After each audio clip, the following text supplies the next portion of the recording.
Most heartfelt greetings and salutations, ladies and gentlethems.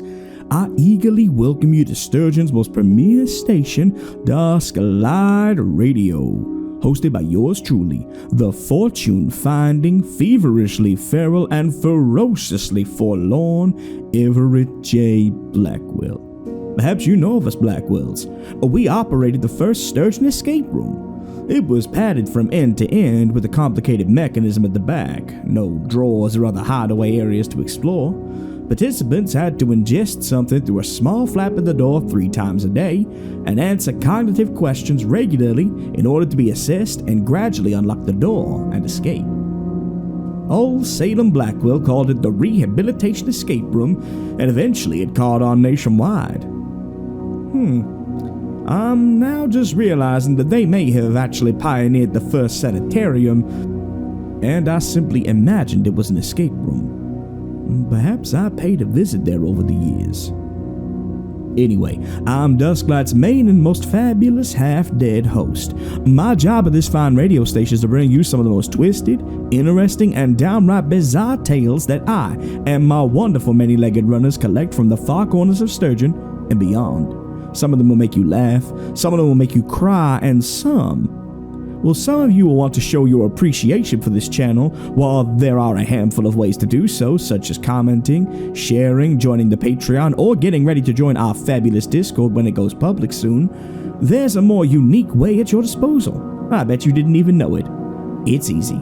Simply face away from the closest corner in your room, bend yourself backwards until you can view it upside down, and then draw on your lips with purple crayon until you summon the... No, don't do that, listeners. It seems our head janitor TJ snuck in some notes about how to summon the neon god, Aubergine the Unhearing. Just ignore that and maybe do the above suggestions. Leave a comment, join the Patreon, and be ready for the Discord when it goes public. It's time for our story for this evening. This is a 2-parter of the same tale from different perspectives by TJ Lee, entitled Furniture Doesn't Talk. Now, we will be doing a Dusklight Redux where we redo certain classic Dusklight episodes, but for this one, we instead elected to record one half with the modern tools at our disposal and keep the other half preserved in its classic form, just to see how far we've grown. This intro, for example, is a complete rework from the original video linked below. We've come a long way.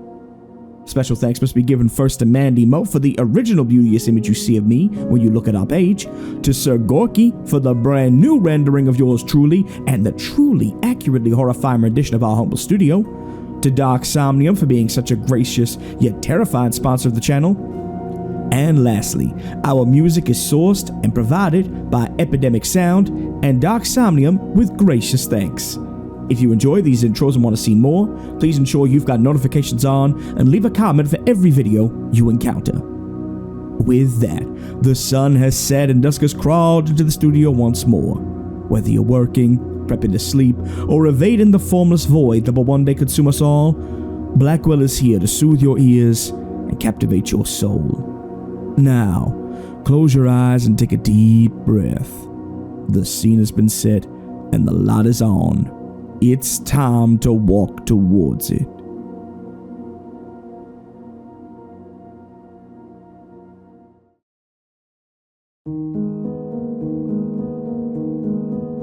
It is as it sounds.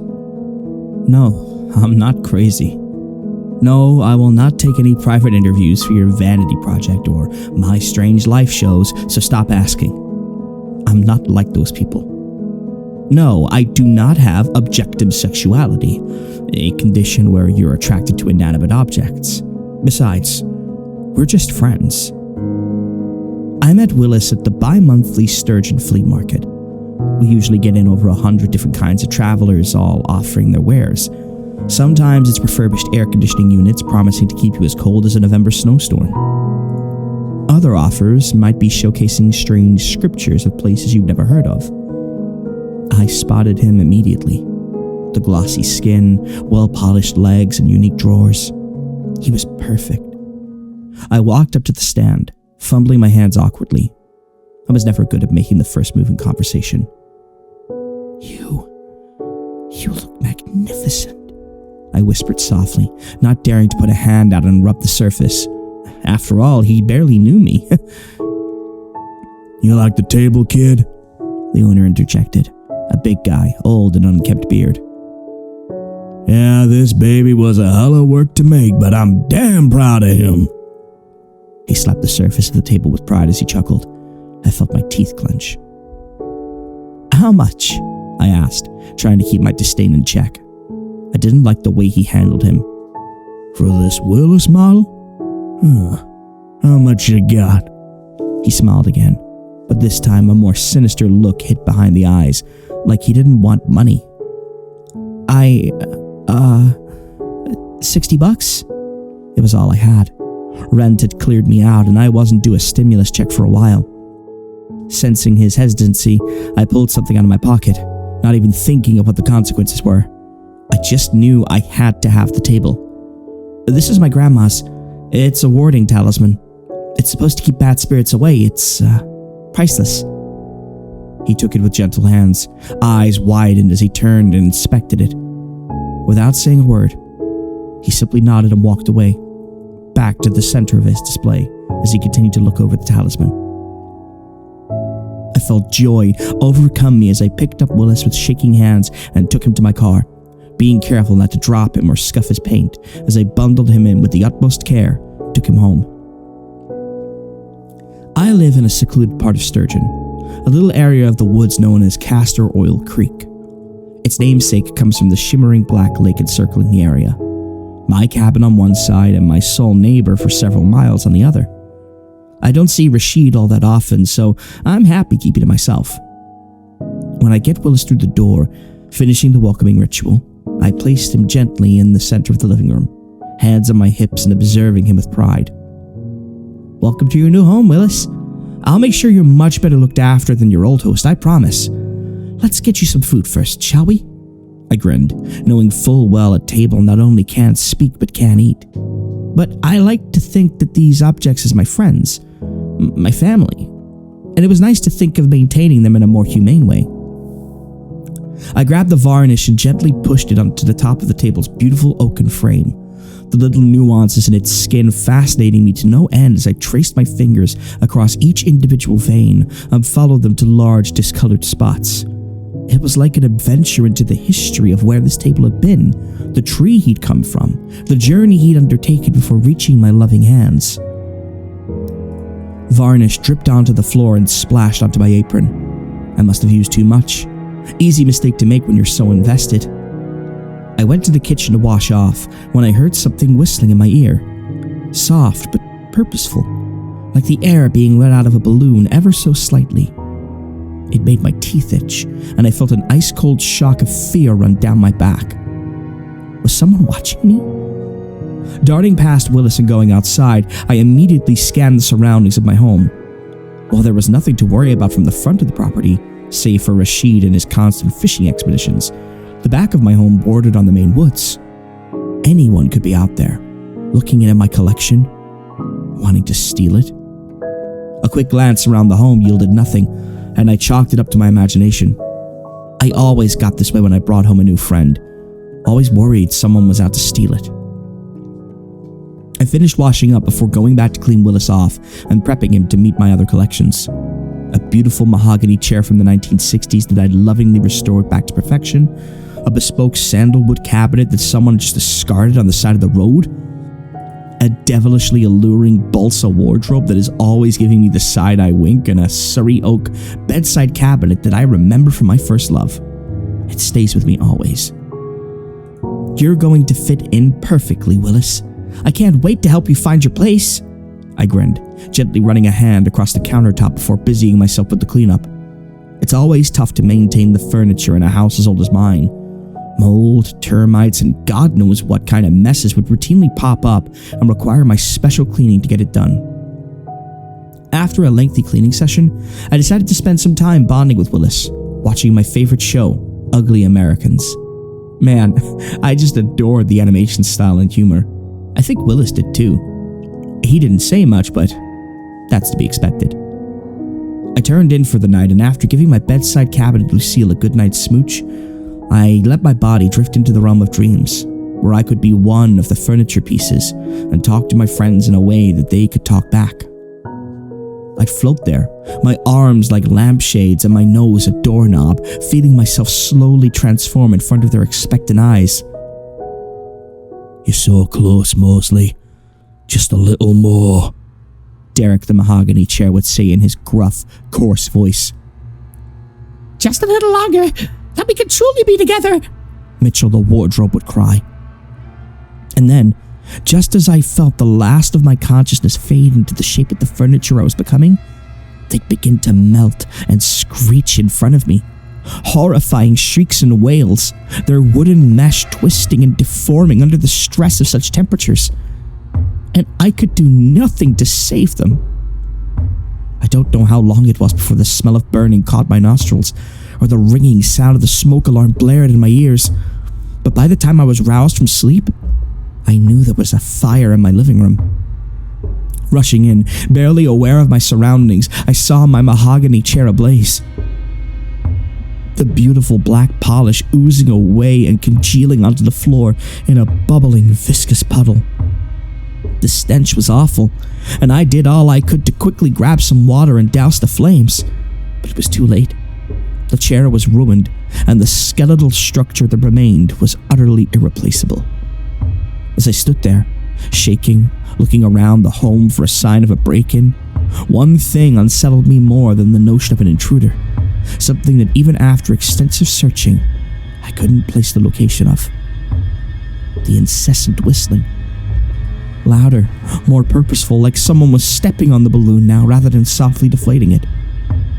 After ensuring each entrance was secure and the mess was taken care of, I sat down in the living room and put my arm around Willis, tears in my eyes.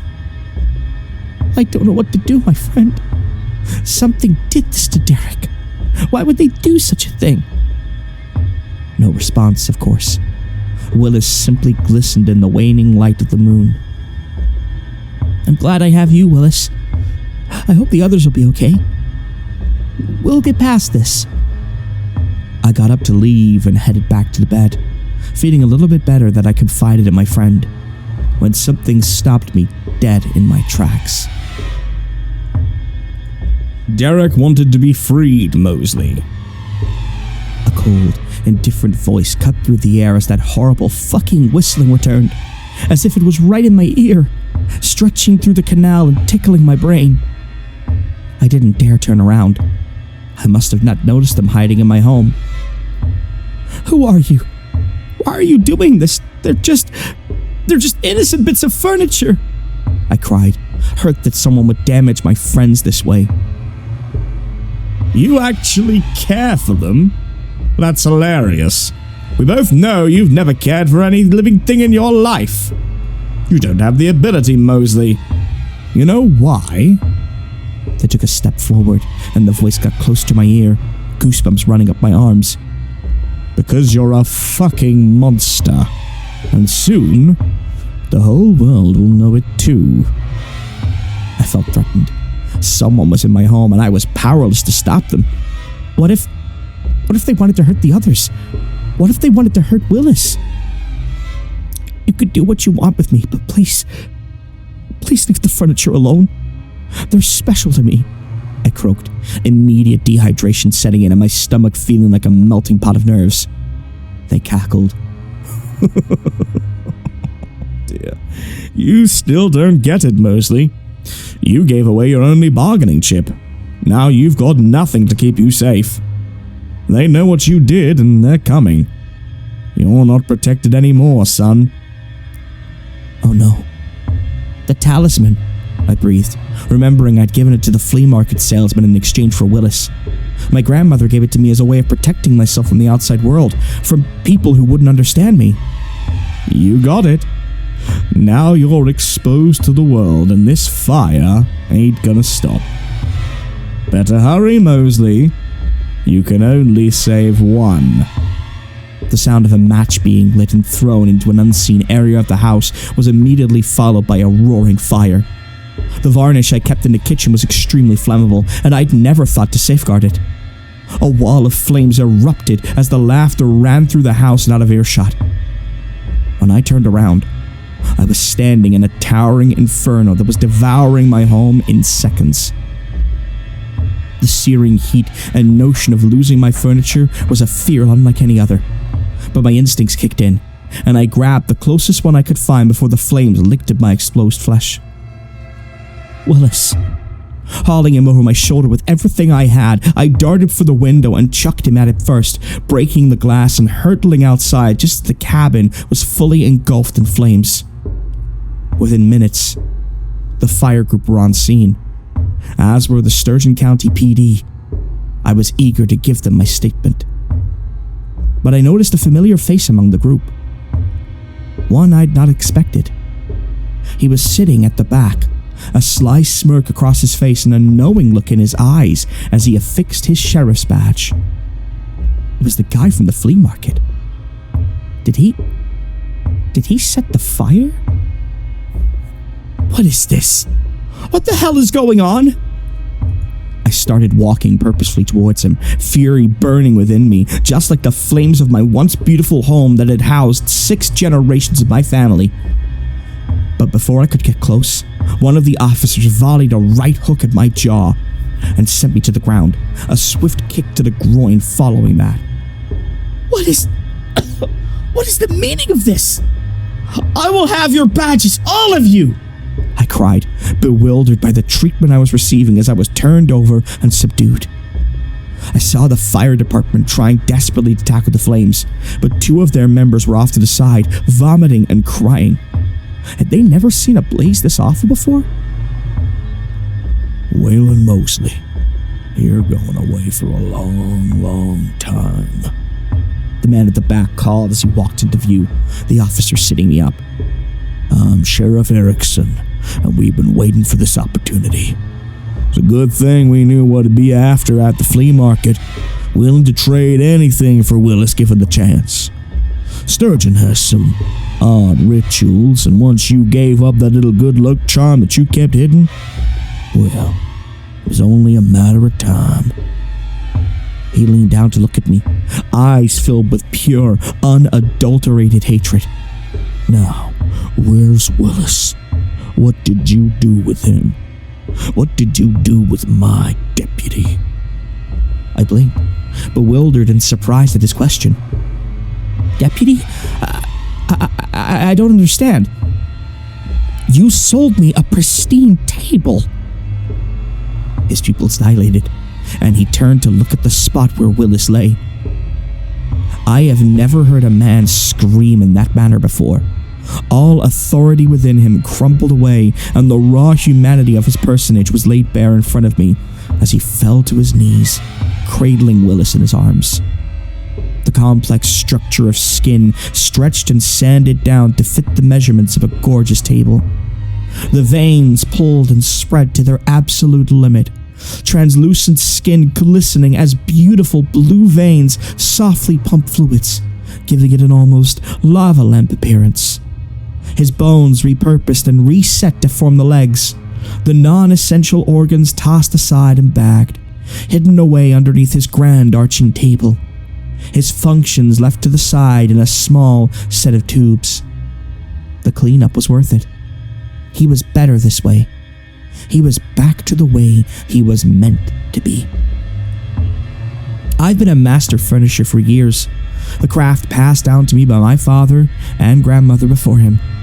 Honed in craft over 6 generations until it reached its zenith under me.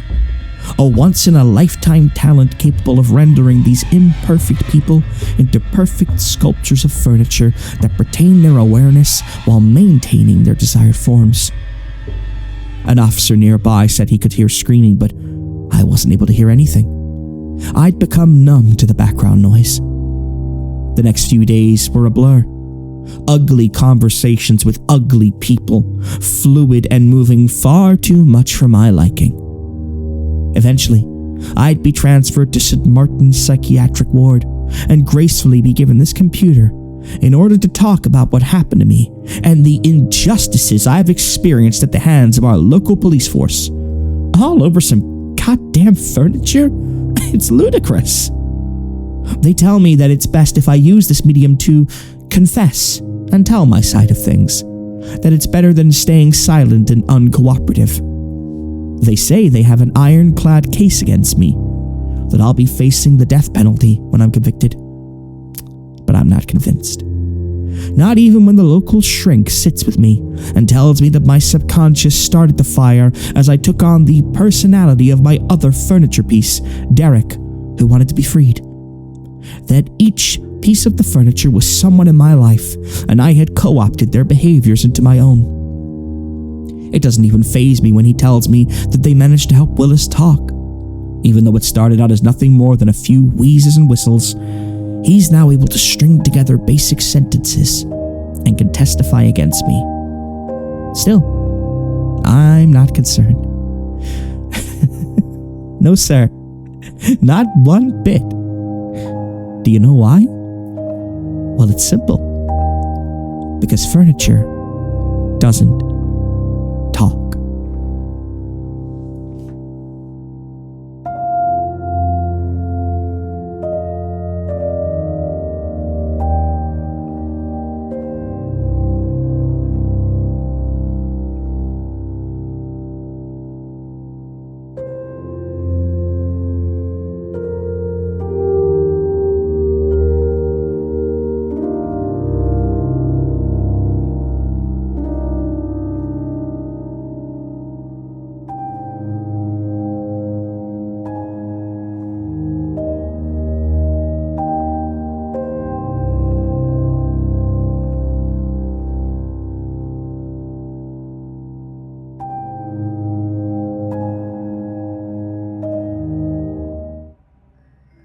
It is as it sounds. Incredulous as it may be, I promise there's an explanation within. I've been the sheriff of a little town called Sturgeon for nearly 23 years. In that time, I've seen many a horrific incident descend upon our town.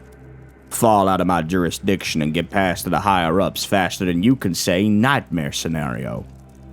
It's frustrating, and there's damn sure plenty of days where I feel that I'm just a prop with a fucking toy badge. But I'm still needed for the wet work, the ugly jobs, and the things that stick with you no matter what your poison of choice may be. There's a saying about gazing into the void, and it gazes into you. But what do you do when the void follows you wherever you go? Nobody is making me share this report. This account of the events that unfolded over at Castor Oil Creek deserves the light of day. Even if it haunts me with every waking moment. A negative to my every positive. For example, while 89% of missing persons are found, that includes dead or alive. People go missing. Frequently. Put enough folks in one place and you're bound to have bad apples, rotten apples, and things that wear the skin of apples to lure in precocious prey. So when people began vanishing in quick succession in Sturgeon, it was something we took notice of. I'd long suspected that it was one perpetrator, targeting seemingly at random. They left no evidence. No bodies were ever recovered. And it was always a situation where the overwhelming emotion we were left with was helplessness. If I never have to look a grieving family in the eyes and tell them I've done all I can again, it'll be too goddamn soon. But we're a small sheriff's office and our resources are limited. This land is old and full of places we simply cannot search. Eventually, it either is open but privately declared closed, or the higher-ups take interest and we're left fielding apologies left, right, and center. Not this time. No. This time, it started with us and ended with us. I need another drink. I can't face sharing this without a couple in me. Hell, y'all have no clue who I am and you're already wise to the fact that I'm stalling. I apologize. Context matters in this case. Flyers started appearing over town back in winter of 2019. Simple, bespoke tables made by master crafter Waylon Mosley, looking for an apprentice, a muse, and a varnisher to help him. Sales must be inquired further. When prompted, he'd brag about how his craft was passed down to him from his father and his father's father. Something about old blood, sweat, and tears poured into every creation. In those early days, I asked him if he kept any of his furniture or if he sold on most of his pieces. He bristled at the response before saying something that forever was etched into my mind. Only the ones I connect with. We were already dealing with the situation at the time. It was decided that a two-part sting operation, first would be to entice him with a purchase he couldn't refuse, the next would be to catch him in the act as soon as he got to his workshop. Truth be told, we didn't know what exactly we'd find, but we knew something shady was going on. We suspected human trafficking. We were wrong. We were so fucking wrong. My hands are still shaking. Another drink should help, right? God, I hope so. Deputy Willis eagerly volunteered for the job. He was young, fast became my best friend. My last deputy went on maternity leave and wasn't planning on coming back, so Willis, being the happy helper, stepped up. 25 years old and wise beyond his years, he was the best little brother I could ask for. The age gap made him feel more like a son. I'd lost mine many years ago to a strange cult. Our parents died young, and he was painfully shy, so I felt the need to protect him. Still, when someone steps to the plate to do their duty and to impress you, well, it's hard to say no to that. I made him promise me he'd contact us on the transmitter the second he sensed danger. I promised him in return, we'd never let anything happen to him. I have lied many times. I have lied to my wife, to my friends, and to myself. But lying without realizing it at the time is the worst thing imaginable. It is a lie that will haunt me forever. We set up shop at the Sturgeon flea market, a place we had very little jurisdiction within. It was decreed long ago that for things to run smoothly and with as little bloodshed as possible, compromises had to be made with the higher-ups. Deals were cut, and we promised to look the other way so long as the trouble wasn't brought to our doorstep. We were up to our chests in filth, and the people were either none the wiser or simply did as we did. I hated it, knowing that as I donned an unassuming outfit and grabbed my beard for the occasion, setting up this small curio stand in the middle of a slew of entrepreneurs who dabbled in the occult, the vile, and the unspeakable, I was no different from them. After all, I was selling Willis. Perhaps he didn't see it that way, but I sure as hell did. Once Waylon paid for him, Willis was his to do with as he wished. He strolled up around noon. He was a lot more well-kempt than I pictured. Maybe 2 decades of dealing with the ugliest of criminals gave me a biased impression of someone who I thought dabbled in human trafficking, but this guy looked normal. Standing about 5'8", 155 pounds, nice clothes if a little eccentric. His short red hair was gelled and parted to the side, his freckled smile giving off a disarming sensation. He stopped in his tracks and looked at what I had on offer. A mixture of antiques, curiosities, and Willis sat in a leather chair with his best poker face. He was told to look like he had been broken, and he certainly gave off that impression. The moment he laid eyes on Willis, something clicked in him. He's magnificent, he breathed, running his hands across his legs and thighs as if inspecting a priceless artifact.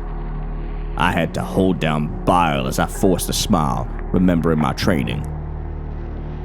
You like him, kid? I walked over, slapping his shoulder with pride. Well, this one was a hell of work to make, but I'm damn proud of how he turned out. I laughed, but my eyes fixated on Waylon, who bristled as I put force on Willis's shoulder.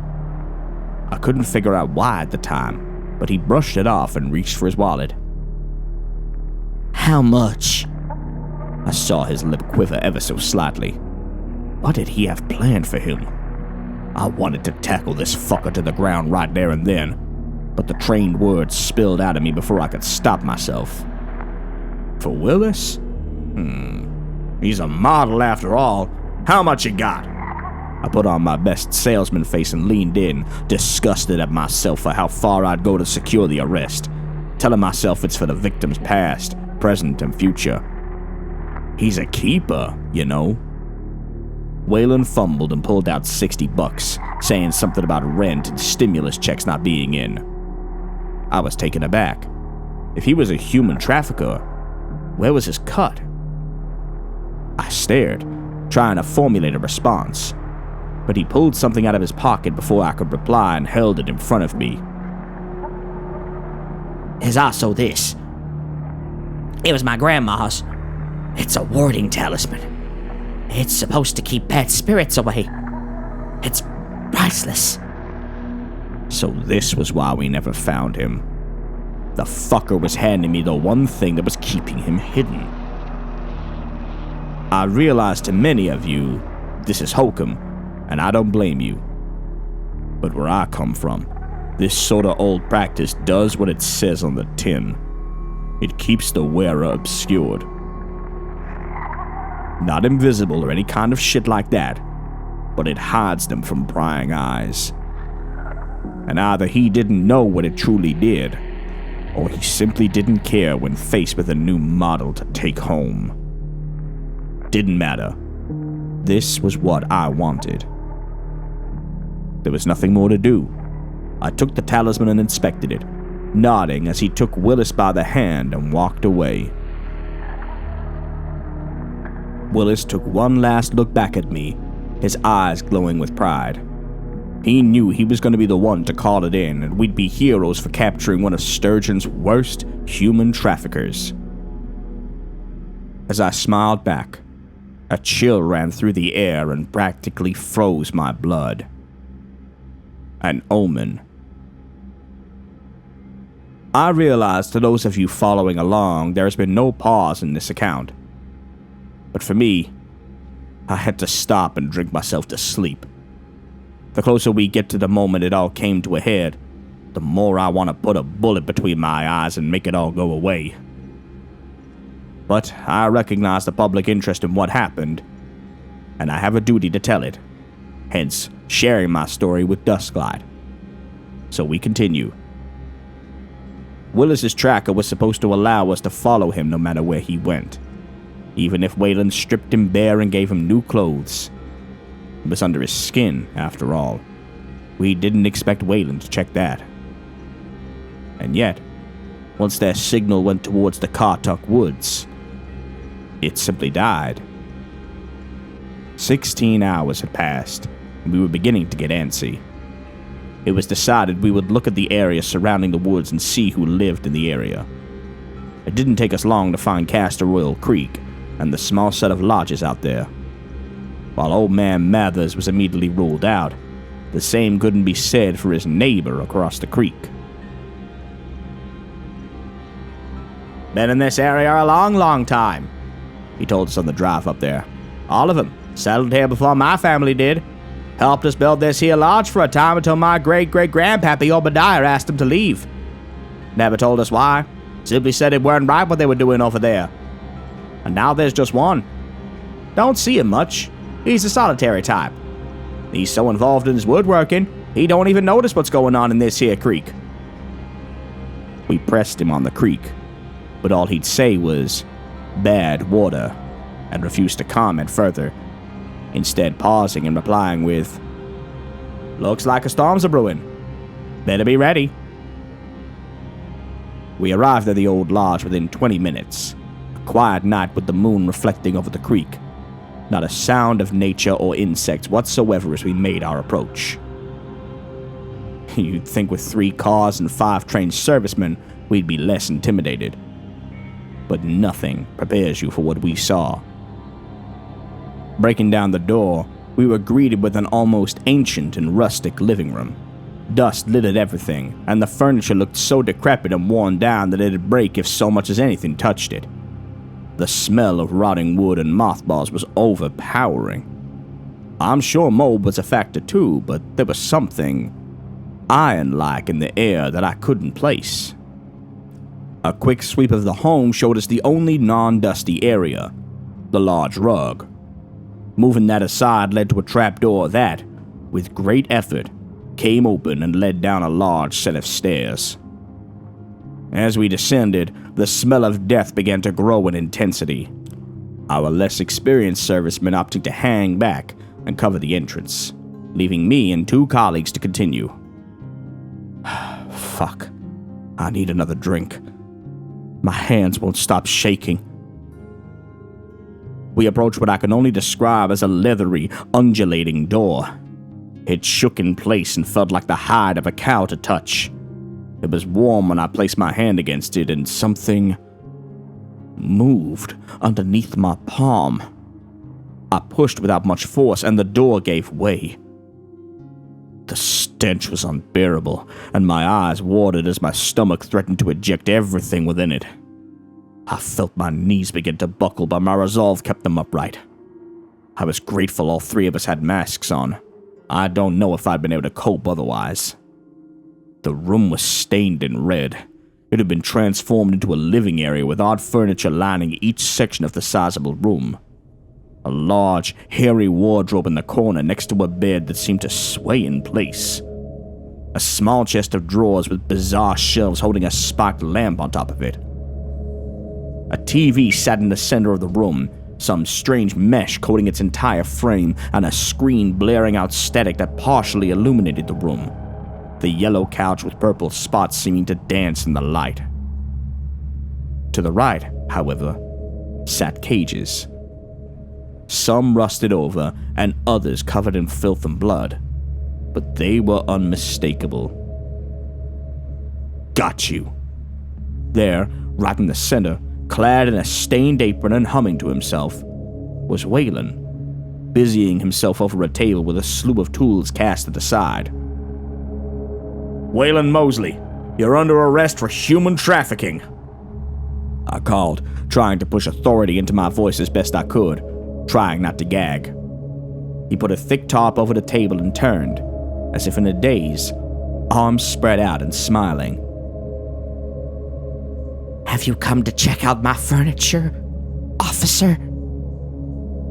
He laid his eyes on me, and one of my colleagues moved in to arrest him. His smile faded. Were you expecting someone else? A client for your illicit practices, perhaps?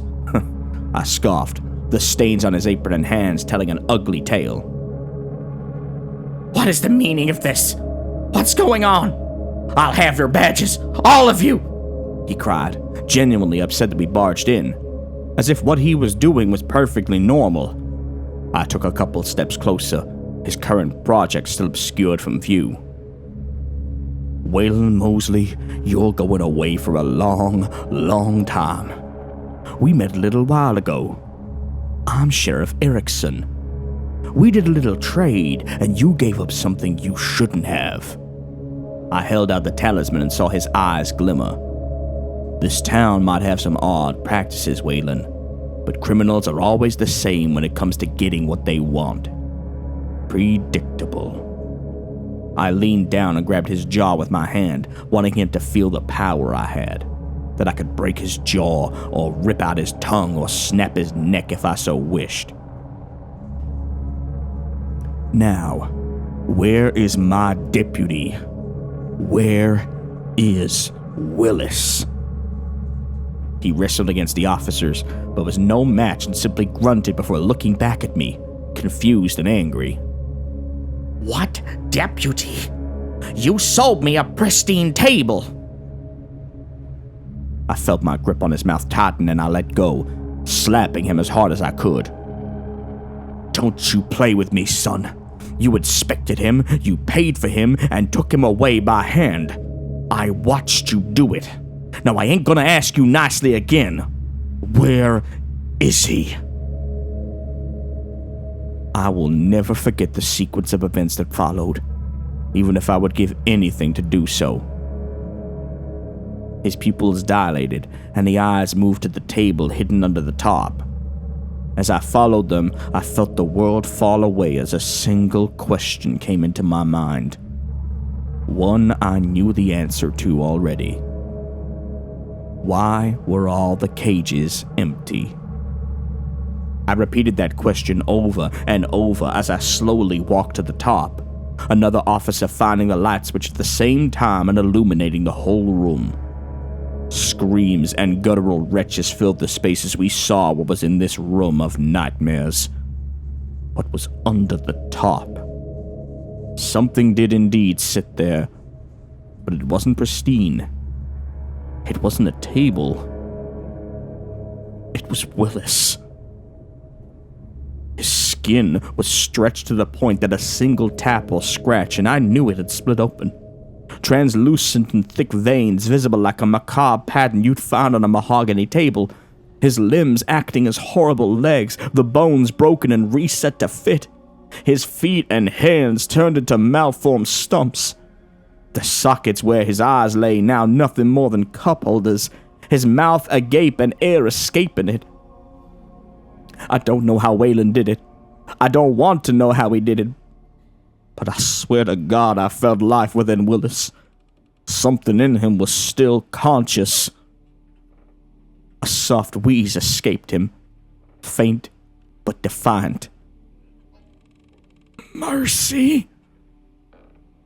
Mercy. My baby brother. I couldn't imagine his suffering. I just sobbed and screamed. As we took in the surrounding room, it was apparent the rest of the furniture wasn't swaying, twitching, or undulating. It was all still alive. It was people. Poor, unfortunate people Waylon had entrapped and redesigned using his master craftsman technique, making them into his living, bespoke furniture of horrors. And that was the part that terrified me the most. We hauled him away. The entire time he protested his innocence, that he was simply acquiring old furniture and restoring it. He also insisted someone had set fire to the building, and he was outside when we apprehended him. I don't know if he was mentally trying to distance himself from what he'd done, removing his past deeds somehow. But I don't fucking care. I had to tell Willis's wife what had happened to him. I lied and said Waylon simply killed him and dumped his body when he found out he wasn't useful. I couldn't bear them knowing he was a part of Waylon's furniture. Not even after the news got out. We'd find out as time went on who some of the victims were. An ex-girlfriend here, an old dorm room buddy there, a couple of travelers he'd taken in, and several missing persons from the entertainment district. All in all, we'd found nearly a dozen missing persons in his home. A lot of families would get both closure and add new nightmares to their suffering at the same time. We interrogated Waylon for 3 straight days, but not once did he break his mentality that what he'd done was wrong. He genuinely did not see any of his victims as people, but as furniture for him to save. After that final interrogation, I wanted to hand in my badge after Waylon's sentencing, leave Sturgeon, and settle down somewhere quiet. I couldn't face both his last words and the recollection of our first call with him, and what it meant for the wider consequences. But it was that feeling that made me stay, to catch the next embodiment of evil before he or she strikes. You see, Waylon was very forthright with his business, explaining that he did in fact sell on most of his pieces to wealthy clients. Never asked details, just that they took care of his pieces and paid him appropriately so he could live his dream. He told us in that call he only kept the ones he connected with, like a true fucking freak. But it was that final response he gave before he was taken away that keeps me drinking, keeps my hands shaking, and a lifelong hatred of the evil this world houses. I will never forget the way his eyes lit up, the curling of his lips, or the way his tongue caressed his teeth when he replied.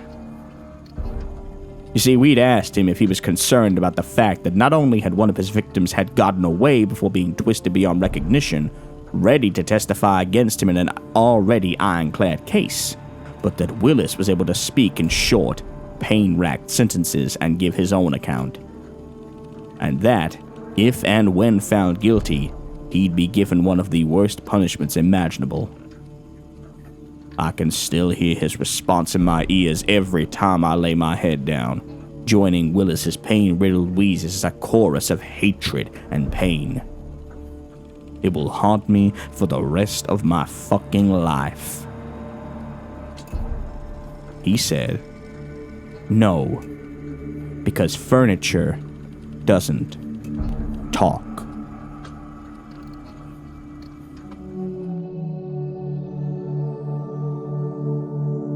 Now, I don't want to get too starstruck that the Sheriff of Sturgeon wrote into us alongside the morbidity of another Sturgeon serial killer being reported on, but it really legitimizes our humble station knowing we get the scoop on such macabre ongoings in our city, especially when competing with the likes of giants like Sturgeon Nexus. I sometimes think that... Listeners, did my fridge door always flap open and close like that? And does my printer normally turn to face me? Oh my. Furniture may not talk, but it can make its intent known in other ways. Wait, are fridges and printers even furniture? Oh, where's Clue Blackwell when you need them? I need to finish this quickly. If you enjoyed this video, be sure to check out some of our other transmissions. We are adding them regularly, and we'd love to have you as part of the Dusklight family by subscribing, hitting the bell of furniture, and leave a comment with stories you'd love for my many-legged runners to find. I want to thank all of our patrons for making this possible. If you want to sign up, it's as little as $1 a month, and you get exclusive content, early access videos and stories, updates, and more. But times are tough, and we will always be grateful for support no matter what form it comes in. Financial, spiritual, corporeal, maniacal, whatever you want. It really helps us out. Dusklight gives thanks to our Sturgeonite faithfuls, 21 Keys, Ashabel, Haley Clark, Jack the Lad, Jason Webb, Laree W., Nathan Billings, PRDDL12, and Sabrina Alexander. Our Purple Crayon Eaters Alex, Amara, Candyman Gloving, Feeny Von Karma, Max, Mike, Newman Borders, Pesky Opossum, and Phi. Our janitors, Ducks, Alex Nunez, Amy Sean, Arkham Crookie, Death 31, Heather Cayley, Jimmy Ricardo, Joy, Melanie Schaefer, Sabila Eclipse, Scott, and Scruffy the Janitor. Our Nightmare Detectives, Adrian Rodriguez, Ethan Nelson, Fox Clifford, and Gianni Di Lorena. Our Void Walkers, Eurydice Oryx, Josh Woods, Professor Creepypasta, and Val Was Taken. And, of course, our Blackwell family. Clue Blackwell, the statuesque horror appearing in every mirror, every corner, every crack, and every crevice. Jackal Blackwell, the sushi-eating, gas station stalking serial killer of Sturgeon's back alleys. Tabitha Blackwell, the mining surveyor, shambling horror, and current owner and proprietor of Sturgeon's uranium deposits. And of course, Papa Kyle Blackwell with his spine broth feeding to the hobo queen.